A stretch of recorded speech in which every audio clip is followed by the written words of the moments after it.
Hi friends, இன்றைக்கி நம்ம சேனலில் வந்து ஒரு ஹெல்த்தியான பிரேக்ஃபாஸ்ட்டு தான் எப்படி பண்ணுறதுன்னு பார்க்கலாம்.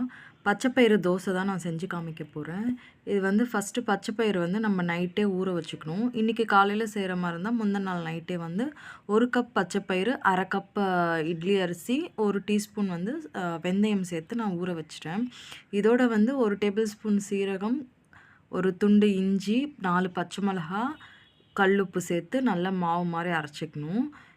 இதை வந்து ரொம்ப தண்ணியாகவும் கலந்துடக்கூடாது, ரொம்ப திக்காகவும் வச்சுக்கூடாது. மீடியமாக கலந்துட்டு தோசை தவாவில் தோசை மாதிரி ஊற்றி எடுத்தோம்னா நம்மளுக்கு வந்து பச்சைப்பயிறு தோசை ரெடி ஆகிடும். இது வந்து ரொம்ப ஹெல்த்தியான தோசைங்க. இது வந்து குழந்தைங்களுக்கு கொடுக்காம தான் நெய் ஊற்றிக்கலாம், இல்லை தேங்காய் எண்ணெய் சேர்த்து சுட்டோன்னா ரொம்ப ஃப்ளேவர் நல்லாயிருக்கும். இப்போ ஒரு சைடு வெந்துருச்சு நல்ல முருகலாக. இப்போ திருப்பி போட்டுக்கலாம். 2 பக்கமும் செவந்ததுக்கப்புறம் எடுத்து வச்சுட்டு இதோட வந்து கார சட்னி இல்லை பூண்டு சட்னி வச்சு சாப்பிட்டோம்னா நல்லாயிருக்கும்.